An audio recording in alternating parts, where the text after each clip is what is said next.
got to be a clever one-liner in here somewhere. My God. It's about as productive as if we were at the BoJack Horseman house right now. Ain't nothing productive. Probably a little bit appropriate that you gave me whiskey, and it's the only thing I've had today. I mean, similar. I've washed down my caffeine pills with whiskey all day. I wanted to, truly get into the shoes, mind, and soul of BoJack Horseman. I don't know if he would have done the caffeine pills so much, but... No, but I didn't have cocaine, so, I settled. Random other drugs to, grind up and snort. But the pills Doctor Who's drugs, Yeah, no, and... You always got to go to Doctor Who. He's got the best drugs. One of my favorite running jokes of season 1. Hey, everybody out there. This is the TBD podcast. You're listening to Big Dude number 1, Etienne Thibault. Big Dude number 2, Patrick Humphrey. So are we fucking Thing 1 and Thing 2 now from Cat in the Hat? Is that our official branding? I'm willing to do that as long as we're not talking about the Michael Myers atrocity. Yes, I mean... Burn it to the ground. Definitely, despite the fact that, we're here to talk about BoJack Horseman, that we have affinity for, or at least had affinity for. I haven't gotten your reactions to season 2 yet. No, it's true. But animated is you got to go with book or animated. Well, yeah, as far as Cat in the Hat. I mean, the animated was actually all of the additional material was written by Seuss, and it's goddamn Boris Karloff narrating a son of a bitch. And I don't care. Michael Myers has never done anything in his career even vaguely approaching the level of quality that Boris Karloff brought to every shitty horror film. I'm sorry. I think that's a matter of opinion. That's very true. That's very true. It's not that I hate Mike Myers. I just love Boris Karloff with a passion. And I love Mike Myers. So that statement makes me want to headbutt you. Well, I'm sorry. Anyways, BoJack goddamn Horseman. Yeah. I would have liked to have just been a fly on the wall in the original pitch for the show. All right, we've got this idea, right? It's about a middle-aged, washed-up sitcom actor who's completely self-centered, and also he's a horse. Bold. I like it. Stamp. Send it off for a season. Well, and I think that's a beautiful, actually, I hadn't noticed that till this moment, but that is such a beautiful example of one of the huge points they make creatively throughout the show, which is that so much of, television comedy and all that is just an arbitrary, here's a twist to make you interested. Mm-hmm. And so they do that, and just the thing is he's a horse, and animals are people here. But then they beautifully expand on this stupid piece of the world, like the nobody knows chicken, chickens, which is actually probably my favorite episode from season 2. It was damn near the top for me. Either that one or Jesus. I'm trying to think. It was just such a whirlwind. So many scenes. Oh yeah. Bibbidi. Boppity boo. Yeah, we're not singing that. We're not singing that here. I don't need me no. Well, I'm trying to cover for you as you ponder. Yeah, I'm. It's not going to come to me at this moment. I apologize. For sure. It'll cycle back around as we discuss. I'm sure. One of those things that I do really love. I mean, you mentioned the whole fact that animals are people, but how much they very much keep to the animal traits and the things that they do, and the animals are very much animals in addition to being people. Yes, they are just sentient, and that's something that I love about the consistency, and it's something that I've had a gripe with about Family Guy, because sometimes Brian's a person and sometimes Brian's a dog. And they're two very separate things. Yeah. But in BoJack Horseman, it's always the blending of the two. And it's seamless. And just simply the consistency throughout everything, I thought was so brilliantly done. So, another one of my favorite through lines from the first season, the Ottoman, that Chrissy Lee, or the grown-up child star who does Sarah Lynn. Chrissy Lee, I don't know where that came from. It might be a porn star name, I'm not sure. Definitely could be. Sets the Ottoman. To think that it's Robert E. Lee's great-great-great-granddaughter. Who I channel and have inserted into every work of fiction I've ever consumed. No, but she sets the Ottoman on fire in episode, 3, the first one she appears. And the Ottoman is a running thing throughout the entire first season that's still in the house. It's just there. And then first episode of season 2, one of the very first things that happens is the guy throws away the Ottoman. Right. And I was just like, new season, new BoJack, baby. Yeah, new couch. Well, I mean, how else would there be a new BoJack? Of course. The couch is the greatest signifier. Yeah, and then the running through line of Herb's ashes. Yeah. Which is another great one, is I hadn't even noticed until the end that the ashes were still there. And it was just such a beautiful, Well, yeah, you mentioned early on when we were watching season 2 together, and it was, or season 1 together. Yeah. And it was, several times running through the season, but you were just like, yeah, I love how, every little detail is explained. Yes. When you hadn't even gotten to the conclusion of Todd finding the receipt and what was going to happen with the rock opera thing, because you're like, oh god, he left it under the couch. That's going to get found. That's going to get dealt with. That's going to get assessed at some point. And it fucking does. It blows up in his face. And that's... It's a problem for Friday, BoJack. Damn it, Tuesday, BoJack! Which is something that I've looked at in my own life. And it's made me deeply sad, because I leave a lot of problems for Friday Patrick on Tuesday. It's one of those things that, it's not necessarily my favorite show, may not even be my favorite animated show, but, it speaks to me on so many different levels that, I can't help but love it. And, I've marathoned the seasons A so many times, and, B, literally when season 2 came out, I watched it straight through that night from, 12:01 when it came out until I fucking passed out. I just finished all of it. I feel you. I just did that this morning. No, I feel. And that's, it's I definitely understand the it's speaking to you, because there's so much of the loathing and the ennui and the frustration and the questions of what is being happy, what is a good life, what is love, creative, baby, don't hurt me, never gonna give. I'm glad that they took that kind of story that's been rehashed in a different direction with the phone love thing that happens. Oh, because they've had so many things with people falling in love with their phone, or their phone falling in love with them. It's a story that's been rehashed in different comedic shows, but having the phones fall in love with each other, and then the moral dilemma of take away this pain. I can't live with this pain. Todd, guys, really. Guys, I'm not equipped to handle this. Just placed which episode was also my favorite, other than the chicken one. The first one with J.D. Salinger directing the show, where it just ends with BoJack just burning the $500,000 because fuck you. Yeah. And I was just like, oh my god, because that episode kicks you so hard with both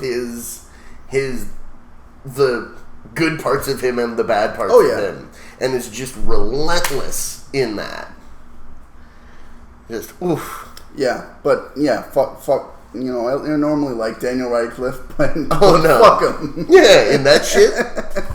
Why couldn't you just be Ig Parrish, man? I would have loved you so much more. Well, because his point was being a bastard. Oh yeah. Yeah. Which.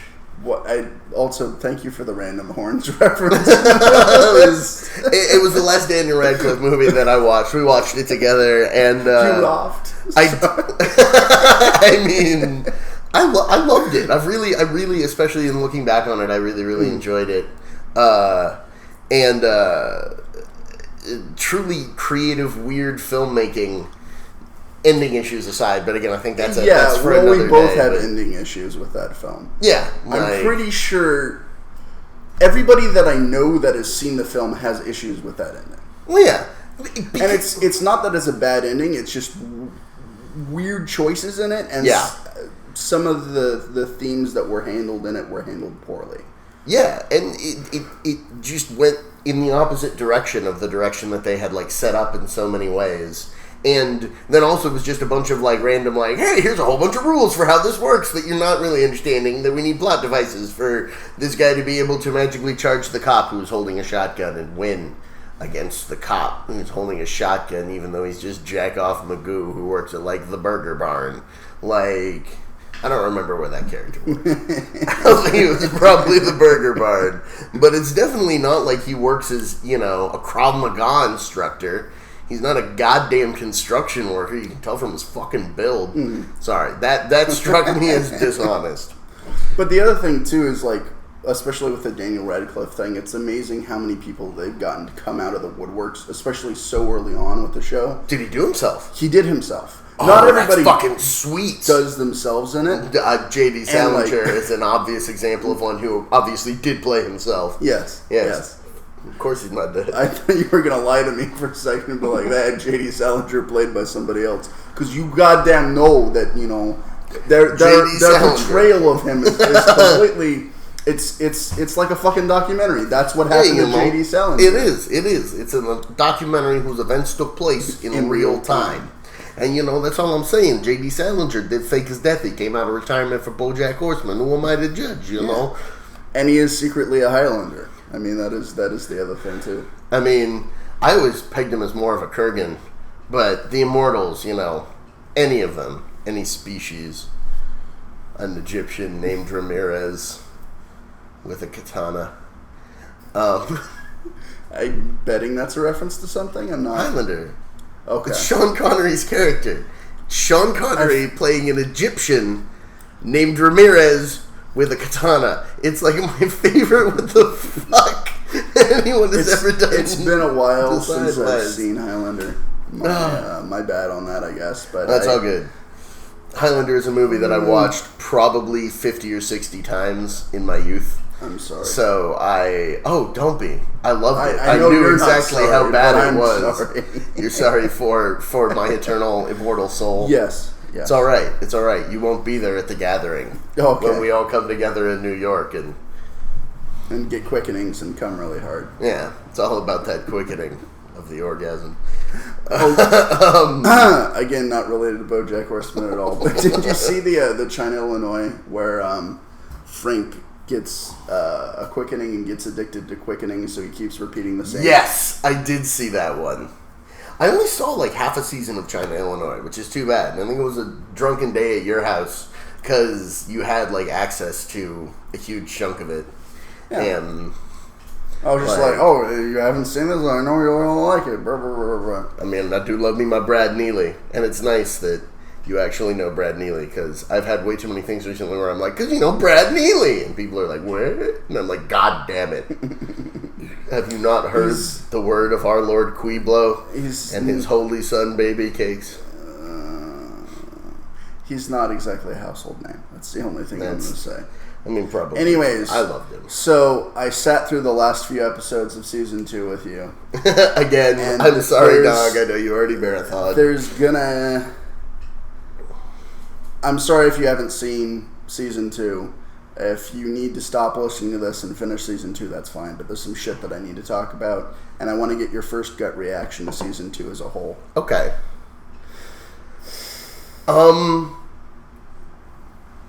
It was a weird blend of episodic and strung together that the first season was not as much. The first season started episodic, and there were definitely through elements that were being continued upon, but it started episodic and built towards this cohesive meshing at the end, with the brilliant Gonzo episode where they're trying to write, and then the just whole stark episode of the last one that's just so harsh.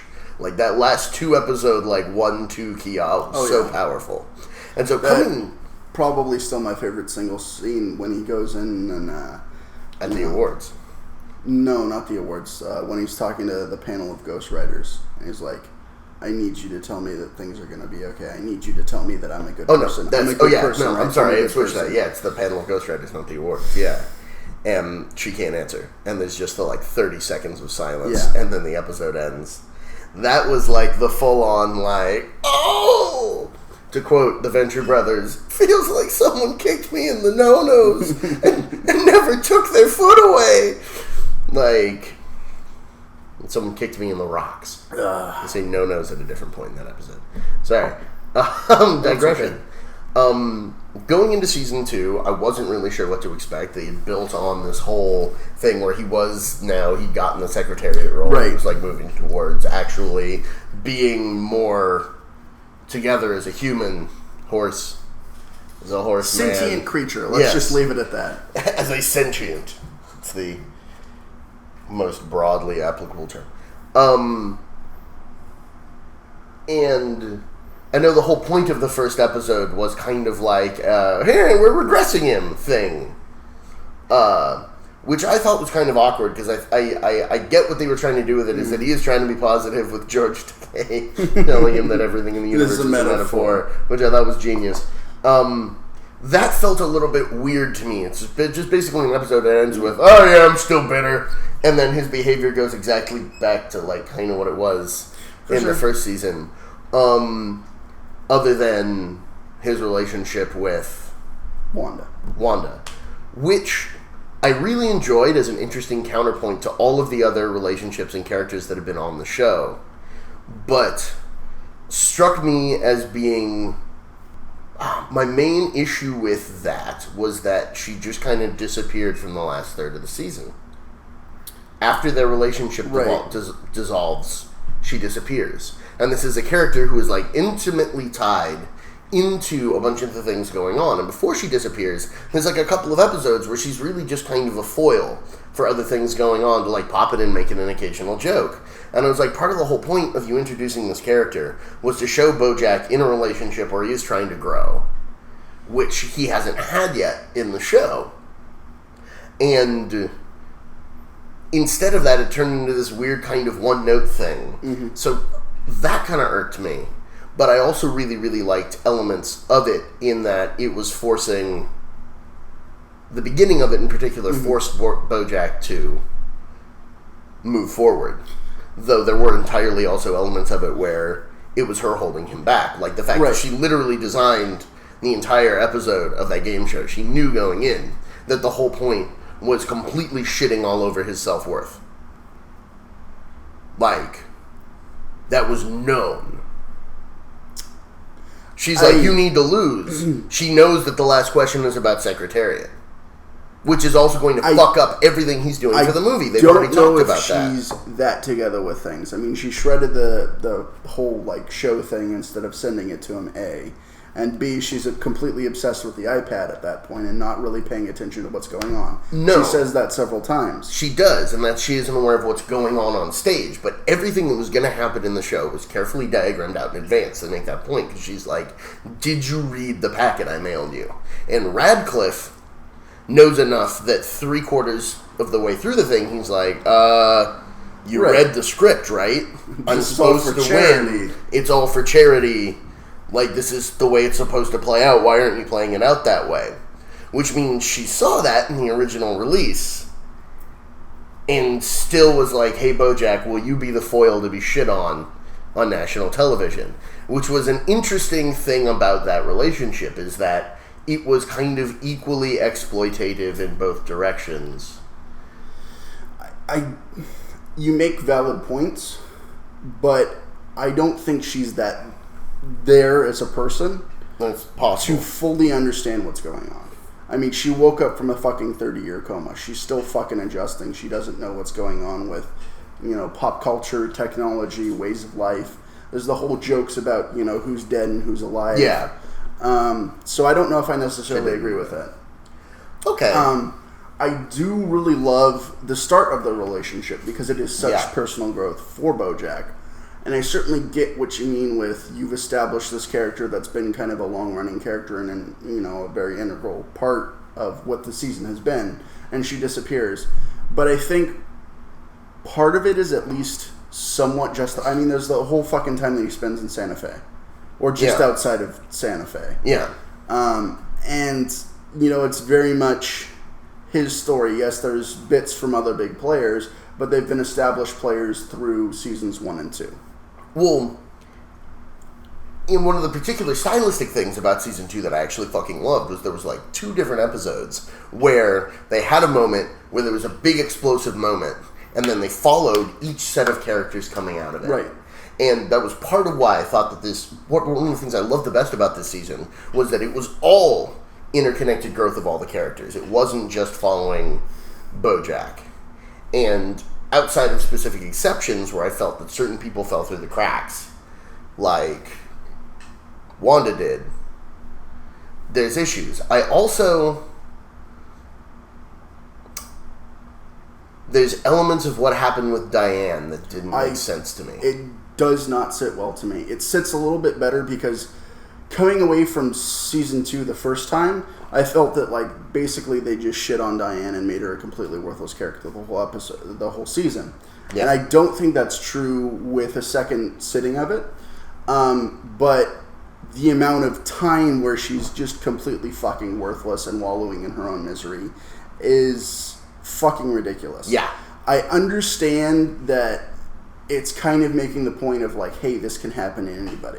No matter who you are, shit can get you down, shit can, pull you down and fuck with you and, take you to that dark place. But she was such a smart, intelligent, and strong character. For her to be that much of a piece of shit for 3 months is excessive.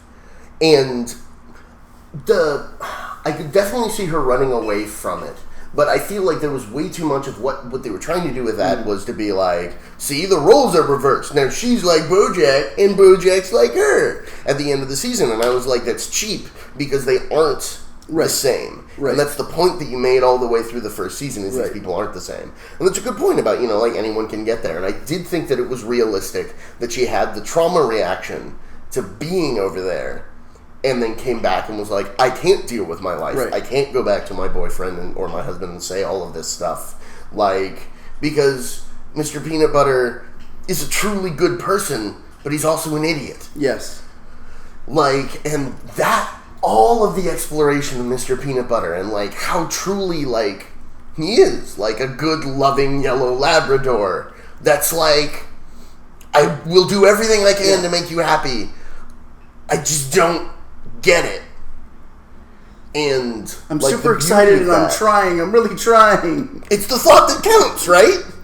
Like, and all of that was really interesting.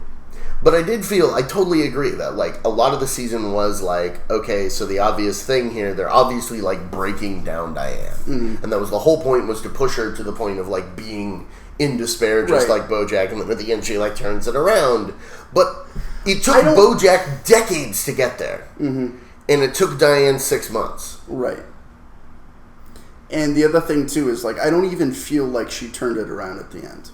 I felt she had a cop-out ending. There's only, like, 2, maybe 3 characters I feel good about at the end of the season, and she's not really one of them. I feel like she had enough resolution to get by, but, like, it's not great in terms of, like, what her outlook is or her state of mental health. She's just going back to a space where she feels safe.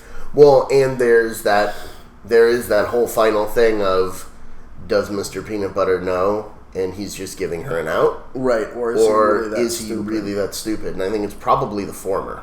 I think so too, but they do have enough of that gray area that, like, they could play it either way. And I'm interested to see what they're going to do, assuming that there's a third season. I believe it's already been renewed. Yes, it has. 2016, I don't know the month on it or anything like that. I'm looking forward to it. I am too. Because truly the craftsmanship that goes into the show is exceptional. But that as her character is basically given an out. And definitely, like, as someone who goes through bouts of, like, depression and, like, intense, like, self-loathing and scrutiny, like what she is doing in that whole section, that out is a lot of how you get out from under it, is just that knowledge of the person being like, it's okay, we don't need to deal with it, we'll move on, at least for now.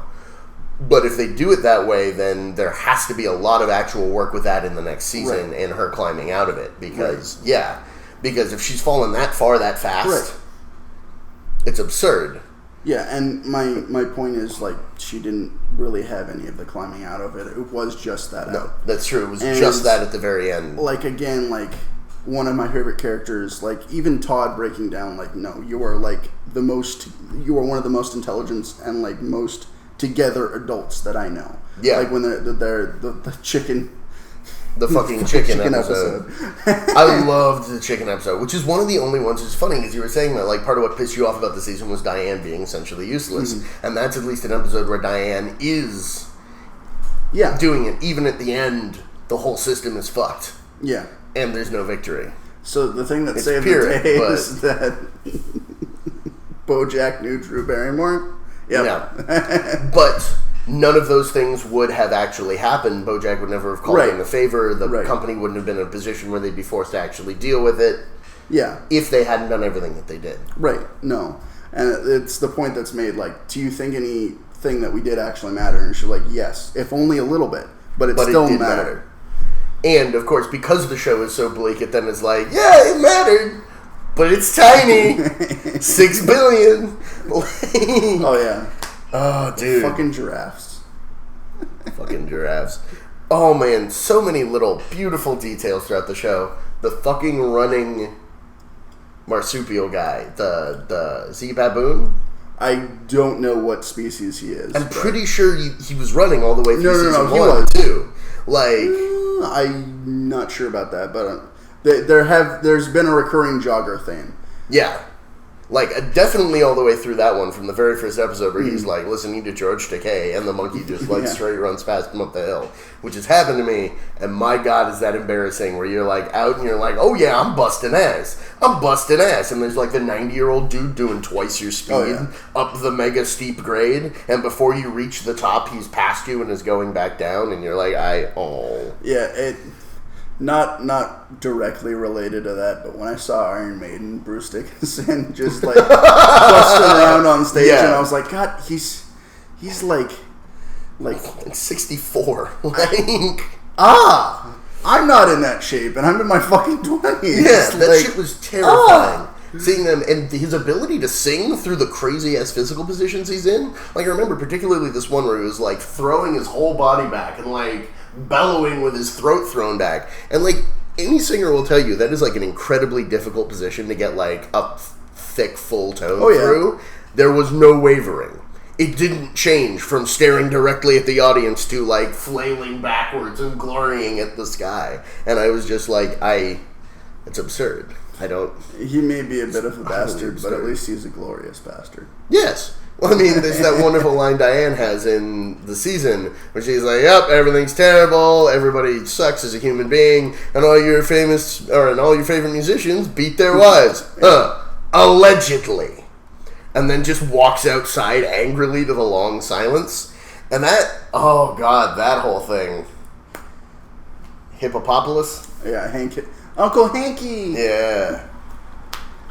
When I first saw him, I was like, alright. Awesome, another cartoon hippo for me to look up to, but no, he's a terrible fucking character. Which is, again, that whole episode was so fucking harsh. Yeah. It was, again, like Diane trying to make a difference and being shit on. Just slapped to the ground. And that's the whole point of the episode, is like, you don't get to win. Well, that and honeydew is still shit fruit. You know, I'll agree. I will actually agree. I like honeydew flavored things. I'm not a big fan of honeydew in itself. Like honeydew flavored Slurpee, good as fuck. Neither honeydew nor cantaloupe are things that I'm into. I enjoy myself some cantaloupe. But I can understand that. But for me, if you're going to give me a melon, that shit either better be a watermelon or a minga melon, and those are fictional. Okay, I thought you were going to say they better be attached to a woman. I was like, all right, Patrick. Yes, you got to give me those melons. No, I'm sure there are other melons in the world I would enjoy. There's hundreds, if not thousands, of melon species. But of the major American melons, give me watermelon or none. Okay. Yeah. As long as you weren't talking about chesticles. That's all I need. I mean, I love breasts, don't get me wrong. They're a wonderful thing. And I mean, I know they're a pain in the ass, and I'm very grateful to every woman who chooses to not get breast reductive surgery because, you know, I understand it's a pain in the ass. You're carrying around like 15 extra pounds of crap on your chest. It's hard on your back. Oh, yeah. You get like chafed and shit. Like, goddamn. But, like, you know, I really enjoy them, and I appreciate that, you know, people make the choice to not, you know. So speaking of women in showbiz, and our topic of the day, yes, the character I actually felt best for at the end of the season was Princess Caroline, who is a character that, like, honestly, I didn't really give two shits about. Like, she was there, she did some funny stuff, she affected the plot, she was very much involved in other people's lives, but until she has that moment of, no, fuck you, I'm not afraid, I can do this on my own, I'm going to handle... Blow me, and then walks out. You burned the bridge, not me. Blow me. Which I particularly loved because at the beginning of season 1, Princess Caroline is so on it. She is like top agent, and she is kicking ass, and she has all of these big name people, and she does the whole thing where she fucking snipes Vanessa Gecko's client. She literally maneuvers this whole like 5-stage plan to steal him. And then for most of season 1 and like all of season 2 until the end, it's just her getting shit on until she's finally like, no, I'm actually way better at my job. We're not gonna take it. Yes. It all becomes Twisted Sister. Thank you. Wow, God, D. Snyder. Yeah. That's his name. It's okay. I could have finished that sandwich if you were not going to finish that sandwich. I still need to try that sandwich. Have you still not been to Grill 'em? I've still not been to Grill 'em all. We need to rectify that. Yeah, rectify it. 101 jokes about butts. And it all circles back. Copernicus. What the fuck, dog? I mean, I get it. It's the joke on Magical Mr. Mistopheles. I'm pretty sure from Cats. Are you familiar with Cats? I'm only familiar with Cats in terms of Team America World Police making fun of it. Okay, good. The actual piece, it's originally based on a book called Old Possum's Book of Practical Cats. Wonderful piece of children's literature by T.S. Eliot. That's like really cool poems describing all of the cats that live in this neighborhood. And it's just literally like him sitting on his porch like writing about the cats.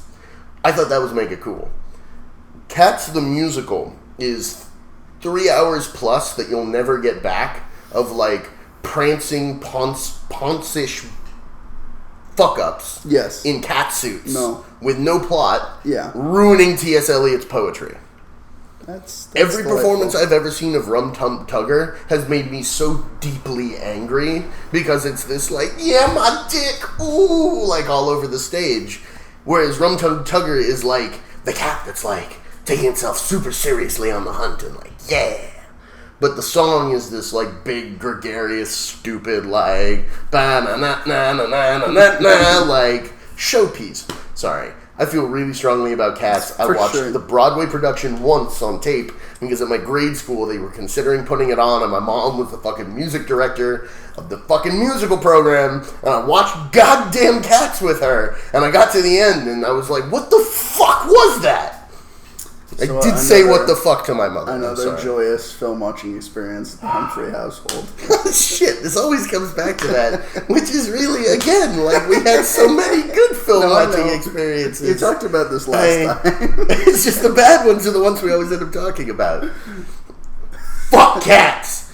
But I've heard your argument loud and clear. Yes. And I don't have an opinion on it. What I know is not good, and it's at least ripe for parody, and I'm glad that it's been made fun of. Definitely, and including the performance that Peter drives through on Family Guy and kills a bunch of the cats. Yes. This isn't the first time you've ruined a performance. Oh god, it just jumped out in front of me. But Magical Mr. Mistopheles is this kind of big, fat, full of himself cat in the musical. The facial makeup was very similar to the face shape on Copernicus. It was the same kind of name. It especially also fed into like the cult thing. Everything about the cultish improvists made it so fucking good. Like, so fucking good. I've never joined an improv troupe because I fear that kind of thing. Yeah. Because you meet people in the theater world who, like, are, like, cultish about whatever their own subset of theater is. And I totally believe that there's nothing wrong with having, like, a spirituality and, like, a even, like, deeper philosophy to how you create your art. Right. But the, like, creepy, like, like, this is the only way to tap into the pure creative force of the universe, and all of the rest of you have missed the boat, is like this insanity that you run into a whole bunch in the theater community, and you're like, well, it's acting. It's acting.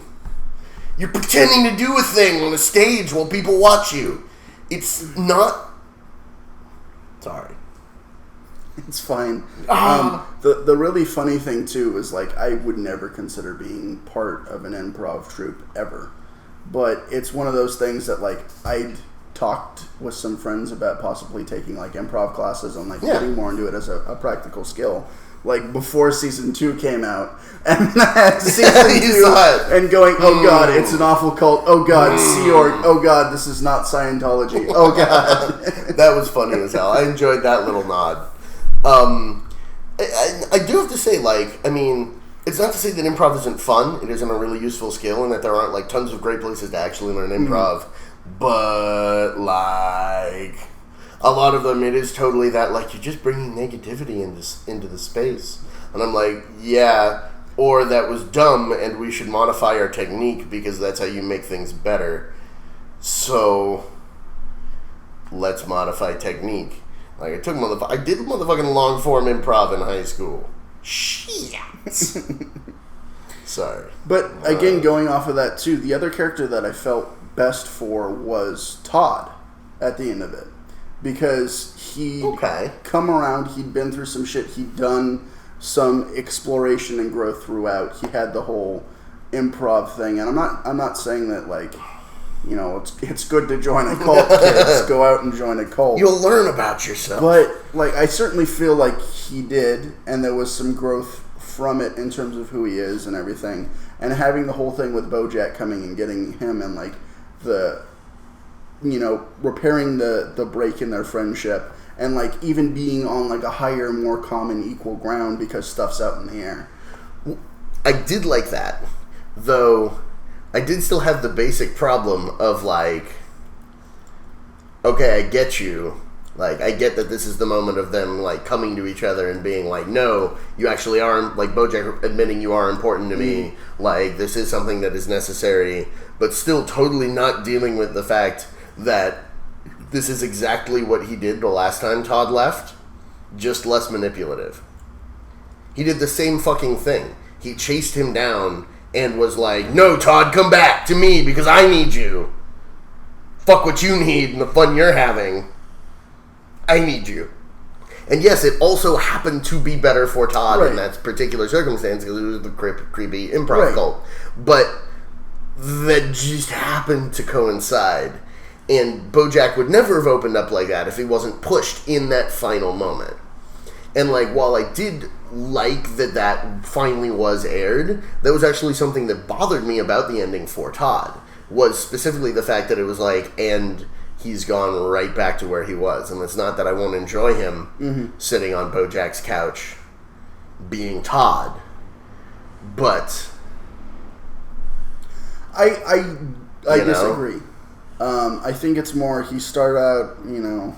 I can't really show you guys hand gestures, so I'm going to do my best to interpret this. So he started on a step that's about 1 foot up. Yeah. He took a step down for a large part of this. It varied. Like, he took a step down, took a step back up, took a step back down, took a step back up. And I almost feel like he ended up on the second step.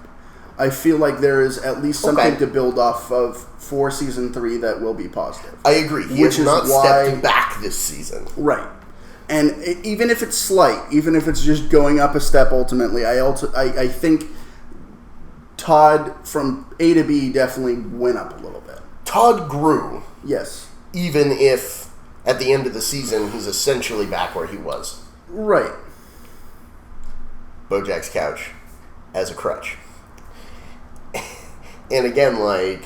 it's really hard to change the fabric of a show in such a way that, like, the characters do truly change. Right. I'm always impressed when they do that. But I'm also not surprised when they make the choice to essentially bring things back down to your nuclear zero. Like... But he's at least somebody that I'm hopeful for Season 3, whereas, like, Diane still has so much more work to do. She just went back to the same space she basically regressed from. She regressed way far. She's way below where she started the fucking series. Right. In season 1. She's BoJack at the beginning of the series, low at the end of the season. Right. And she takes a tiny step up at the very end, but it's minuscule. Right. And BoJack has so many different mixed feelings, emotions, places, everything going on. Like, a lot of that was probably good for him, but in terms of like where he ends up, I mean, I don't have high hopes for him going forward, except for the theater thing, which I think is a cool thing that's going to happen at some point, or at least be discussed. And they don't explain who Jill Pill is, what that background is. Either that will be explained, or it's the director from the start of Secretariat under an alias.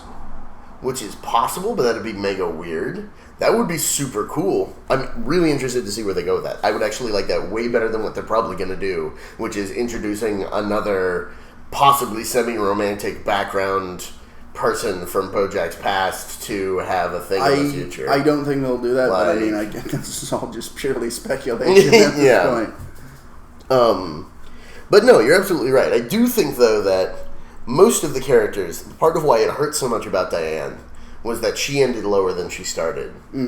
Wanda ended lower than she started. But I guess about where she was when she started.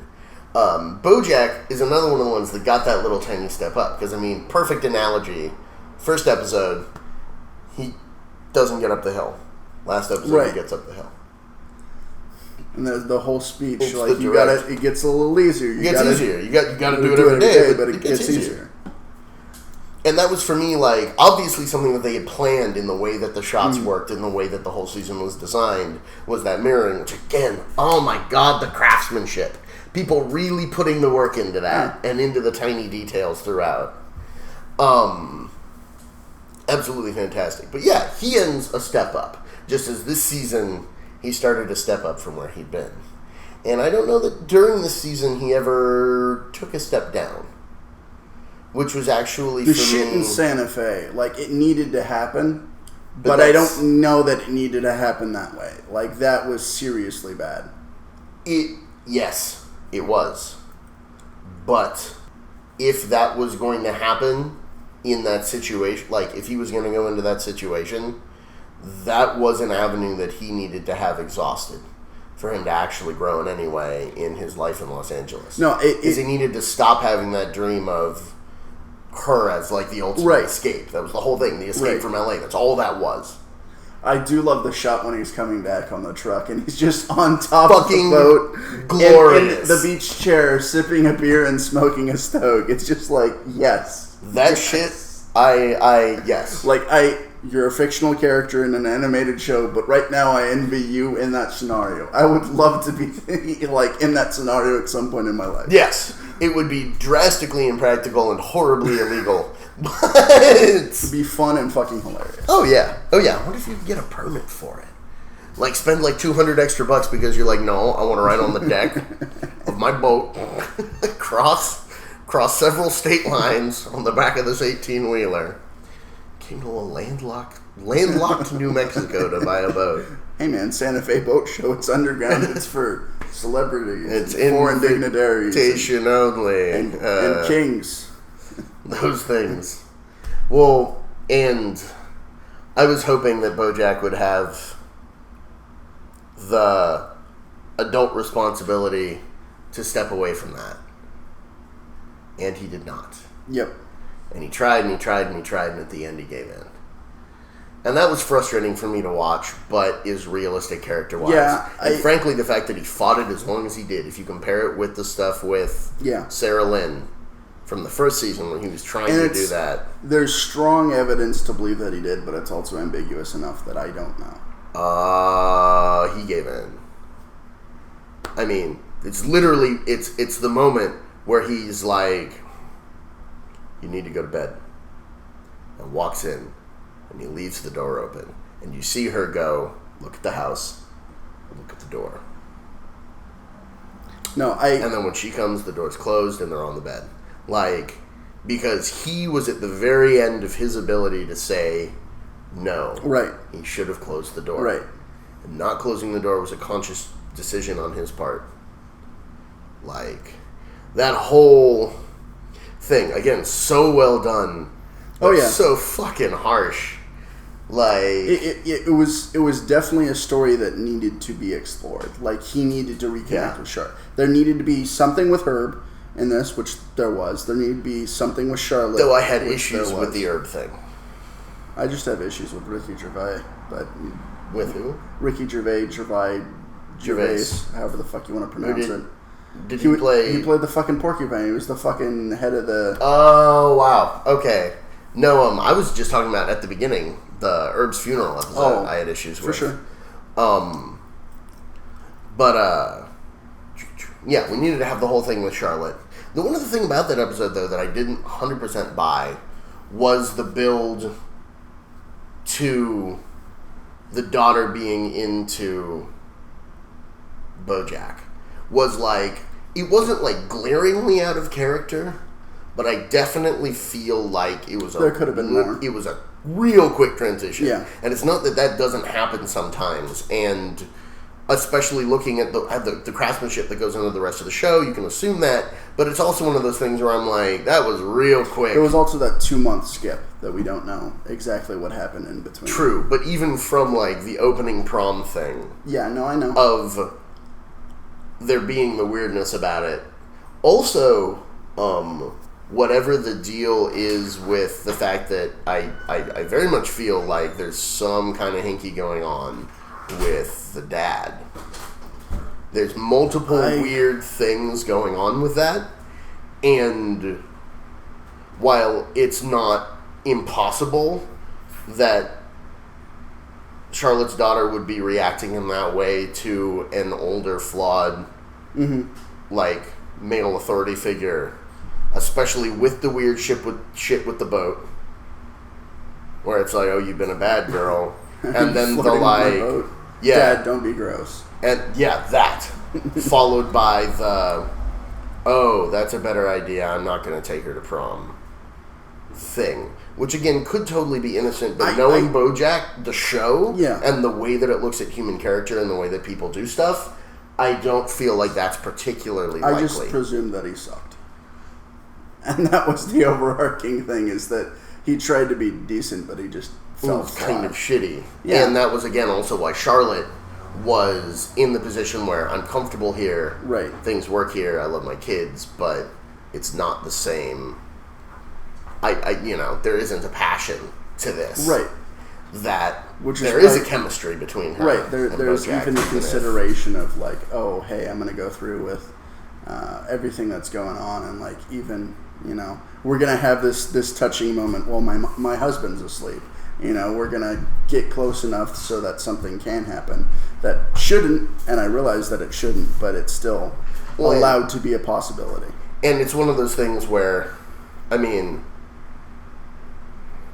people talk themselves into the idea of what I'm doing is innocent, I don't have an ulterior motive, there isn't this other chemistry that I think allows a lot more mistakes to be made in that arena than if people were just honest about the fact that no, there is an attraction, there is a chemistry, and based on that, yes, we can be close, we can be friendly, but there has to be a knowledge of that so that we can moderate ourselves accordingly. And again, it all depends on where you fall on it morally. Mm-hmm. So it was a really... Part of what I love about this show is the moral complexities of all the characters. And all of that was really, really, really well done, in my opinion. Especially like Charlotte truly being like a decent, good person. Being like, no, I'm not going to fuck over my whole family. She runs a shop called Your Dear Friend. That shit. I was just about to poop my pants. That shit was so funny. What if someone needs to buy some... turquoise shit. It's New Mexico. They'll find a place. If you're not out of my driveway in 30 minutes, I'm calling the police. If you ever contact my family again, I will fucking kill you. That. Yeah.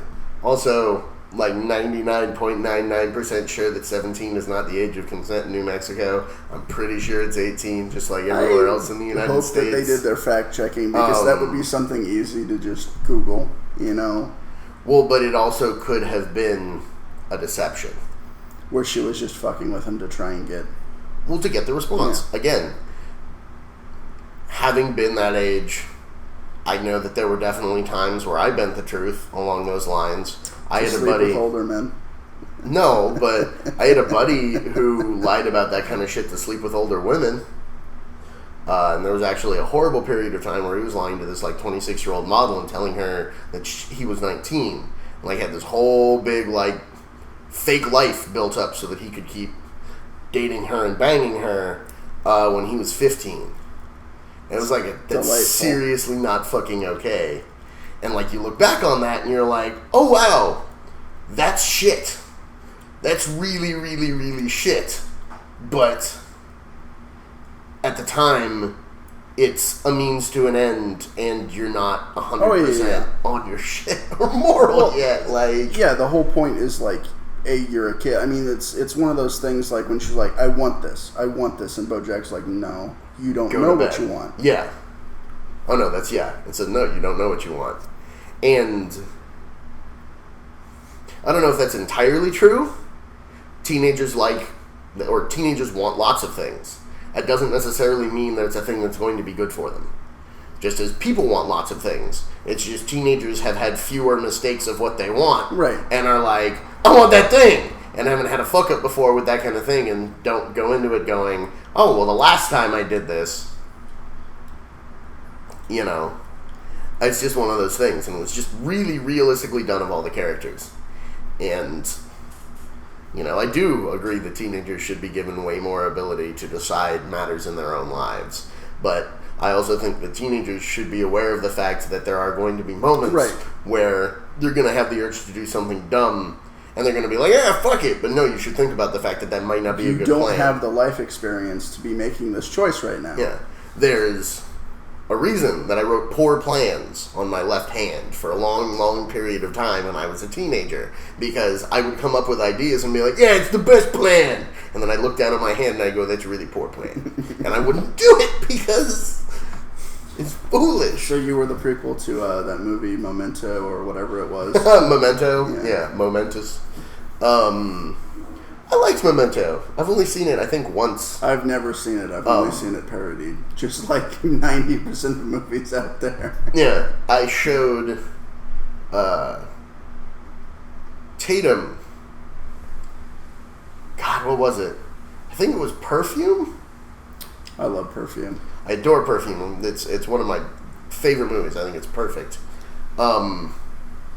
And right afterwards, he was like, "Oh my God, you know what's a movie you should really watch that's a lot like this? Memento." And I was kind of like, "Okay." And we put on Memento, and I was like, "It's very intense and visually stimulating and extremely cerebral, but there's no other connection that I have seen." But I did very much enjoy it, and it was a really interesting kind of like two movies back to back to like compare to each other. Right. And it was a really interesting experience. I've only rewatched it once since then, but I very much enjoyed Memento. It's very slow, odd pacing, but I also never knew that was Christopher Nolan until like a year ago. Right on. Because I watched like Christopher Nolan stuff, but I had no idea. The other thing that I really appreciate about BoJack is that it does not, like, the art is enough to get the message across, but it's not something that you get lost in. It's about the dialogue and the characters and the story rather than the visuals. To a degree, I agree. To a degree, I agree. But they do also do these wonderful love notes to pieces of cinema throughout. Mm-hmm. Like, the animation is nice, gets the point across. It's not insanely detailed, but it's all good and it does what it, and it's pretty. My point is, but the cinematography that they do with the animation is really interesting and is honestly outstanding. My point is, when we live in an era where people gripe about, like, it's not beautiful enough, it's not real enough, like, you could have pushed the envelope, is that they didn't, and they didn't need to, and I applaud it for that. Yeah. And you talk about the cinematography and stuff like that, I it's very well put together. I mean, the opening sequence stands out. It's one of my all-time favorites. Oh, yeah. And that I totally 100% agree with. Like, I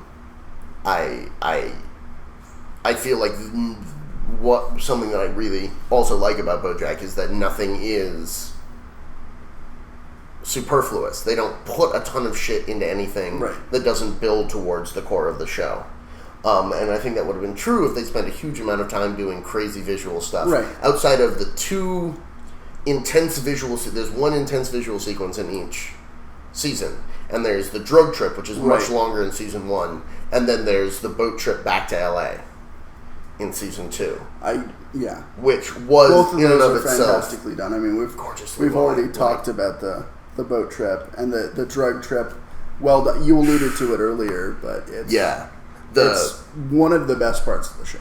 Well, and the realism of the kind of reality distortion and just confusion and madness that goes through that like level of drugs in your system. That was something where I was very much like, you captured that dead on. It was just like, I hate to jump back to this, but it's a similar thing recently that I saw.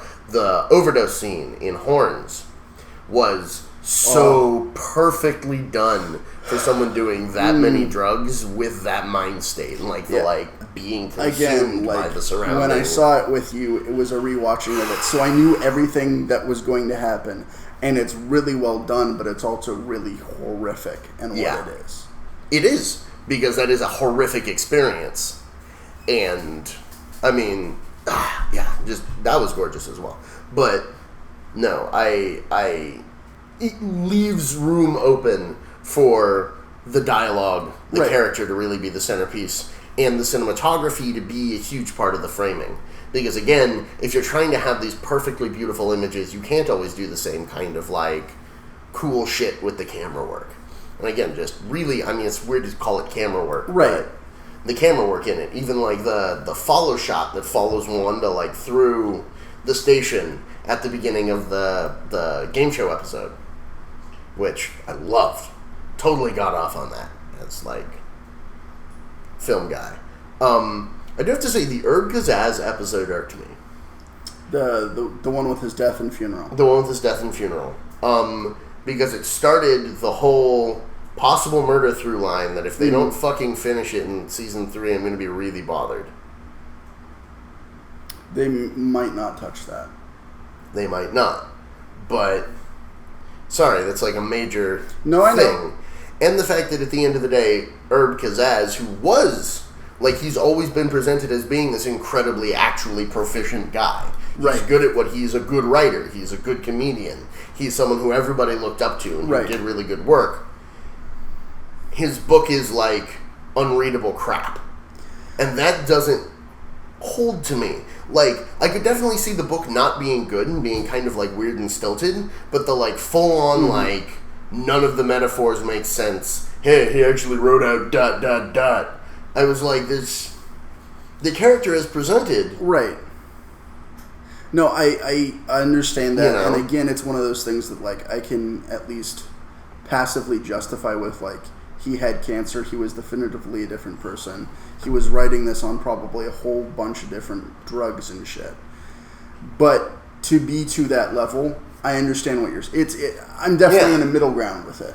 Like, I get it, but at the same time, it was an extreme example of what the point you were trying to make was. Yeah, and it was a complete negation of his legacy, which was something that I loved in the first season, that they respect that fact. It's like, he got blackballed for a little bit. And then after that, he was incredibly successful and had a great career and did all these other things. And then in that episode, they talk about, like, the entirety of his, the only thing he'll be remembered for is horsing around. And it's like, that's directly in opposition to what you said about him in the first season, in that episode where BoJack goes there and it's like, I'm sorry for what I did to you. And he's like, well, you didn't fuck up my life. My life was kick-ass, but you were a piece of shit when I needed you. The other thing, too, is, like, so many of those people... again, his best friend and other people saying that about him is a little bit off. But I think that he did things that made money and were productive and will work that he capitalized on and was still able to have a nice life from, but it's not things that he's instantly recognized for. And the thing that he's instantly recognized for is still BoJack Horseman. I could see that. Because there are so many people that directly deal with his life that don't have knowledge of the other things that he... I mean, BoJack shows up and is like... Well, BoJack has no knowledge of anything that doesn't directly relate to him or 90s pop culture. And that was when Herb was blackballed, so it would make sense that he didn't know anything else Herb had done. But I can see that as that being still like the main thing that he'll be like remembered by random people for. But again, I don't think that qualifies as like, well, this is going to be his whole legacy. Right. There's so much more that's in his legacy that you've now reduced to, oh, well, no, it turns out the only thing he was good for was horsing around, which you've already said was a piece of schlock. Like, the other thing, too, is, like, if it was published after his death, it would have been, like, the cherry on top. Yeah. And that cherry was either absolute shit or, at the very least, subpar. So... And again, I would have been way fine with it being subpar, but not, like... cartoony over the top. He wrote out ... Like, and that was honestly also something that irked me throughout the season was that, like, as funny as some of the, like, cartoon moments were, the first season didn't really have any of those same, like, oh, whoops, I slipped on this banana peel and set that thing off, which, oh wow, that hit that, and now the trailer's rolling, and whoops, I'm Todd. And I was like, that's not, like, I get it, Todd is a fuck up. I'm fine with Todd fucking things up and having it be a little bit cartoony with that because it's a fucking cartoon. Right. But you went all the way goddamn Looney Tunes with it, and one of the things I appreciate about the world is the realism and the consistency of it. And if suddenly you're throwing in, like, whoop, whoop, whoop, whoop, whoop, whoop, whoop, whoop, like, haha, the trailer rolled across 5 hills the wrong direction and then hit the gong. What the hell? Even as much as I love the chicken episode, like, I'm sorry, that was like an exemplar moment for me. No, but they made a joke about, like, the whole episode where he's suddenly cool and, like... yeah. He steals the fucking biker's bike. Yeah, well, which I even love that they address how ridiculous that is. Like, I should kick his ass, but he's just so cool. Like, which I loved as, like, makes that with the dude's girlfriend. Set piece. Yeah, like, I love that as a set piece. And it was equally cartoony in the other direction. But that was my problem, was that I'm like, the only reason, like, this works is because you've gone totally ridiculous with the cartoony slapstick. Which it never was in season 1. I didn't mind them exploring that, and I didn't mind the ways that it was handled. I mean, again, it's something that I'm very much in the middle ground of. Okay. Like, yes, it was over the top. Yes, it was ridiculous, but it did not offend me. It did not irk me. It didn't irk you, didn't take anything away. I mean, I definitely preferred season 1 to season 2. Yeah, and I would agree. Of my problems with season 2, the only one at the end of the day that really still gets to me over and over again is fucking Diane. Yeah, and how badly she gets shit on. Yep. And I also don't buy that she would just completely... I don't either. Lie there, doing nothing but drinking beer and eating pizza and watching horsing around with BoJack. Like, none of that actually makes sense. I mean, watching all of the reruns of horsing around would have made sense if they'd even just thrown in a line about, like, it's the only DVDs in your house.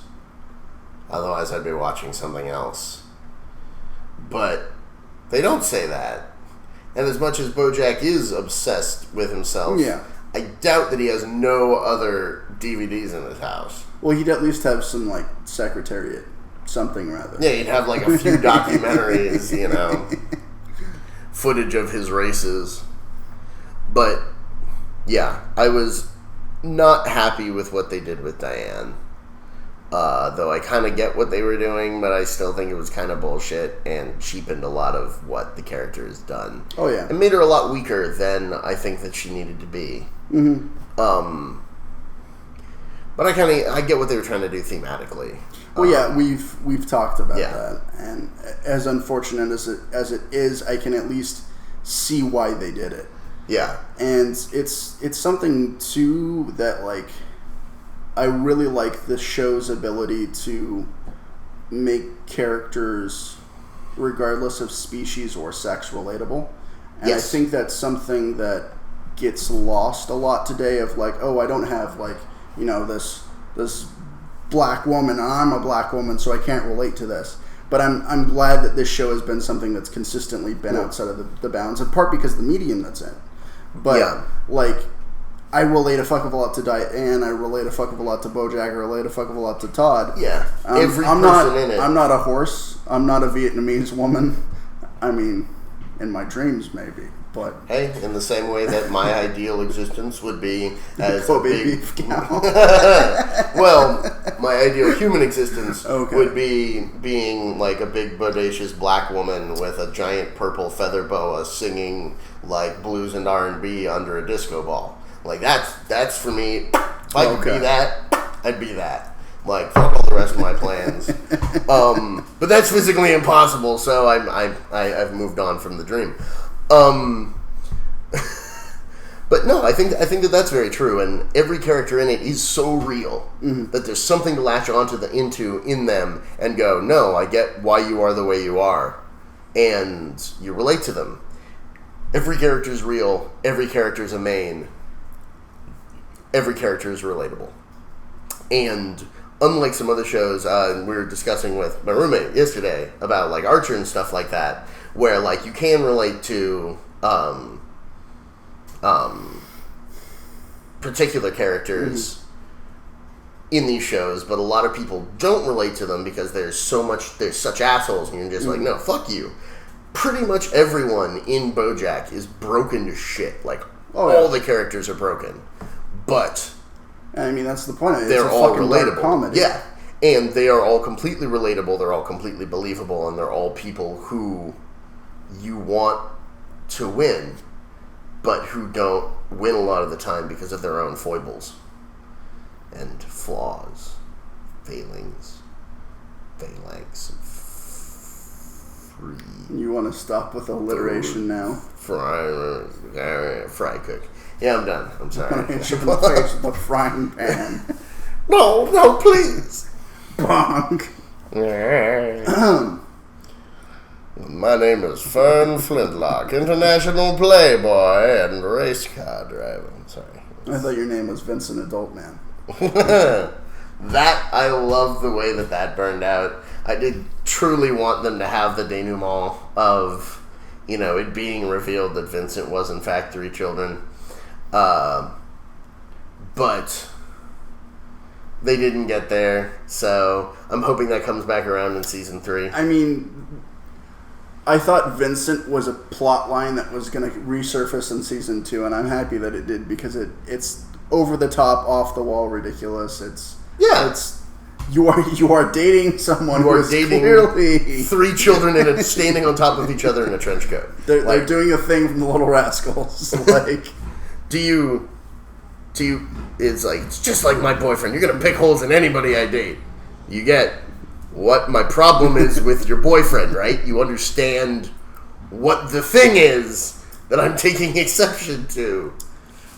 I mean, which is true. He would find fault with anyone she was dating. But in that case, he's actually correct. Right. Which is another thing that I love about the show, is that there's a ton of times where it's like, BoJack, you are not wrong in this particular instance.